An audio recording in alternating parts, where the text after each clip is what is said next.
Plus de 12 000 tonnes de déchets solides sont produits tout le jour à Kinshasa. Ces déchets proviennent essentiellement des ménages, des commerces, des administrations, des individus et des industries.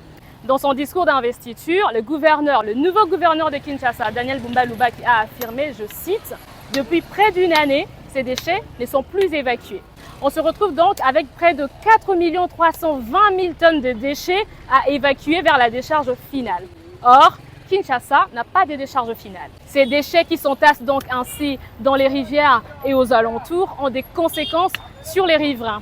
Des odeurs nauséabondes, des maladies telles que le paludisme avec la prolifération des moustiques ou des inondations en saison des pluies. Mais je vais étouffer biso quand nzinga quartier. Bomi péterasi ya tout ya kitambo mobimba. Place ma euta ka likolo pour na sebo kitambo kufi. Ba bourgmestre ba ye to lobi to lembi. Par conséquent, ces ordures se retrouvent un peu partout à travers les 24 communes de la ville de Kinshasa. On les voit dans les marchés, dans les grandes avenues comme dans les petites rues. Ces déchets finissent aussi dans les tranchées, dans les cours d'eau et dans les rivières de la ville. Nous avons quitté la commune de Kintambo pour celle de Kalamu et là on se retrouve vers le pont Sendoué sous lequel coule la rivière Kalamu. Nous sommes pendant la saison sèche. Beaucoup de déchets se sont entassés sur cette rivière. Ils sont tellement compacts que je parie qu'on peut marcher dessus. Qui ne peut tuer mon anaté, tu le basconi. Bamboula tangwe bana.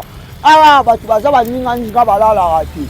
Maman ekota kala bandaku, batu ba kufa. Nous sommes à présent dans la commune de Limete, première rue, et juste derrière moi, c'est la rivière Yolo, qui n'est pas épargnée par la pollution au point que ses eaux sont complètement devenues noires. Pour mettre fin à l'insalubrité à Kinshasa, le gouverneur Daniel Bumba Lubaki propose, pour la gestion des déchets, d'identifier et de créer des décharges communales. Il prévoit aussi la création des décharges finales dans les communes d'Nsele, Maluku, Mongafula et Ngaliema. Il a aussi déclaré vouloir accompagner tous les projets éligibles dans le domaine de traitement de déchets notamment.